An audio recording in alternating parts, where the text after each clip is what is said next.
छत्रपती शिवाजी महाराज आणि डॉक्टर बाबासाहेब आंबेडकर यांना अभिवादन करतो। परिवर्तनाच्या लढ्यात ज्या ज्या महापुरुषांनी महामानवांनी योगदान दिले त्या सर्व महापुरुषांना महामानवांना अभिवादन करतो। मंचावर उपस्थित सर्व मान्यवर, सन्माननीय व्यासपीठ आणि इथे जमलेल्या सर्व नागरिकांनो, मित्रांनो, इंडिया अलायन्सतर्फे रायगड लोकसभेसाठी माननीय आनंद गीते साहेब यांची अधिकृत उमेदवारी जाहीर झालेली आहे। माननीय आनंद गीते साहेब हे 6 वेळा खासदार आणि केंद्रीय मंत्री राहिलेले आहेत आणि माननीय उद्धव बाळासाहेब ठाकरे यांनी योग्य असा उमेदवार रायगड लोकसभेसाठी दिलेला आहे आणि आता आपल्या सर्वांची जबाबदारी आहे माननीय आनंद गीते साहेब यांना संसदेत पाठवायची आणि ज्याप्रमाणे नागरिकांचा प्रतिसाद मिळत आहे ते नक्कीच संसदेत जातील याची आता आम्हाला पूर्ण खात्री पटलेली आहे।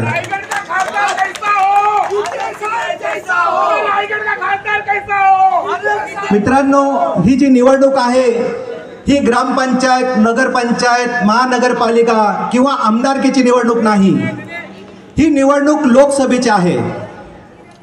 परंतु ही निवडणूक फक्त लोकसभेची आहे का? नाही, ही निवडणूक फक्त लोकसभेची नाही, ही निवडणूक या देशाची लोकशाही वाचवण्यासाठी आहे।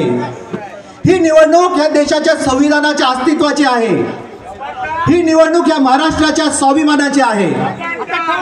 इंडिया आघाडीचे सर्व लोकप्रतिनिधी, सर्व पदाधिकारी, सर्व कार्यकर्ते हे रस्त्यावर उतरून प्रचार प्रसार करीत आहेतच, त्याचबरोबर सामान्य जनता सुद्धा रस्त्यावर उतरून प्रचार प्रसार करीत आहे। ही निवडणूक कोणत्या फक्त पक्षाची राहिलेली नाही, आता ही निवडणूक जनसामान्यांची निवडणूक बनलेली आहे, कारण हा देश वाचवणे हे सर्वच नागरिकांचे कर्तव्य आहे। ही निवडणूक कोणत्या व्यक्तीविरोधात नाही, कोणत्या पक्षाविरोधात नाही, फक्त भ्रष्टाचाराविरोधात नाही, तर ही निवडणूक ह्या देशाच्या संविधानाच्या अस्तित्वाची लढाई आहे। या देशाचा संविधान वाचला तर हा देश वाचेल, हा देश वाचला तर या देशाची लोकशाही वाचेल आणि या देशाची लोकशाही वाचेल तरच या देशातील जनता वाचेल। डॉक्टर बाबासाहेब आंबेडकर यांनी आम्हाला उत्कृष्ट असं संविधान दिलेलं आहे, पण जेव्हापासून नरेंद्र मोदी या देशाचे पंतप्रधान बनलेले आहे, आपल्या देशाचे संविधानाचे अस्तित्व धोक्यात आलेले आहे, आपल्या देशाची लोकशाही धोक्यात आलेली आहे, आपल्या देशाची वाटचाल ही हुकुमशाहीकडे होताना दिसत आहे, आपल्या देशाची वाटचाल ही अराजकतेकडे होताना दिसत आहे। तानाशाही मोदी सरकारने 2 सिटिंग मुख्यमंत्र्यांना खोट्या नाट्या केसेसमध्ये जेलमध्ये टाकलेले आहे। झारखंडचे मुख्यमंत्री माननीय हेमंत सोरेन जी आणि दिल्लीचे लोकप्रिय मुख्यमंत्री माननीय अरविंद केजरीवाल जी यांना निवडणुकीच्या तोंडावर खोट्या नाट्या केसेसमध्ये जेलमध्ये टाकलेले आहे। क्लिष्ट अशा PMLA म्हणजेच prevention of money laundering act त्याचा गैरफायदा उचलून निवडणुकीच्या तोंडावर सुड्याच्या भावनेने आपल्या विरोधी पक्षांच्या नेत्यांना मोदी सरकार जेलमध्ये टाकत आहे। खरं सांगायचं तर भारतीय जनता पार्टीच या देशातील सगळ्यात जास्त भ्रष्ट पार्टी आहे। भारतीय जनता पार्टीचं ऍक्च्युअली नाव असायला पाहिजे बंगारू जनता पार्टी, कारण बंगारू लक्ष्मण हे भारतीय जनता पार्टीचे राष्ट्रीय अध्यक्ष असताना त्यांनी या देशाविषयी सुरक्षेविषयी घोटाळ्यात ते दोषी आढळले होते। आज नरेंद्र मोदी अजित पवार यांच्यावर 70,000 कोटी रुपयांचा भ्रष्टाचाराचे आरोप लावतात। देवेंद्र फडणवीस अजित पवारांना चक्की पिसिंग असं बोलतात। त्या अजित पवारांना आज भारतीय जनता पार्टीने महाराष्ट्राचा उपमुख्यमंत्री बनवलेला आहे। छगन भुजबळ ज्यांच्यावर महाराष्ट्र घोटाळ्याचे आरोप आहेत, ते छगन भुजबळ आज भारतीय जनता पार्टीमुळे सत्ता उपभोगत आहेत। हसन मुश्रीफ असतील, नारायण राणे असतील, एकनाथ खडसे असतील, प्रफुल्ल पटेल असतील, असे 25 नेते आहेत ज्यांच्यावर भ्रष्टाचाराचे गंभीर आरोप आहेत, पण भारतीय जनता पार्टीमुळे ते आज सत्ता उपभोगत आहेत। मी आज विचारतो, भारतीय जनता पार्टीकडे अशा कोणत्या प्रकारची वॉशिंग मशीन आहेत ज्यांच्यामध्ये भ्रष्ट नेते गेल्यानंतर स्वच्छ आणि सुंदर होतात? मित्रांनो, खरं सांगायचं तर भारतीय जनता पार्टी या देशातील सगळ्यात भ्रष्ट पार्टी आहे आणि त्याचे 2-3 उदाहरण मी आज तुम्हाला देणार आहे। भारतीय जनता पार्टीचा सगळ्यात मोठा घोटाळा होता नोटबंदी। नोटबंदीमुळे कोणताही 1 रुपया रिझर्व्ह बँकेकडे परत आलेला नाही। नोटबंदीमुळे हजारो नागरिकांचा जीव गेला।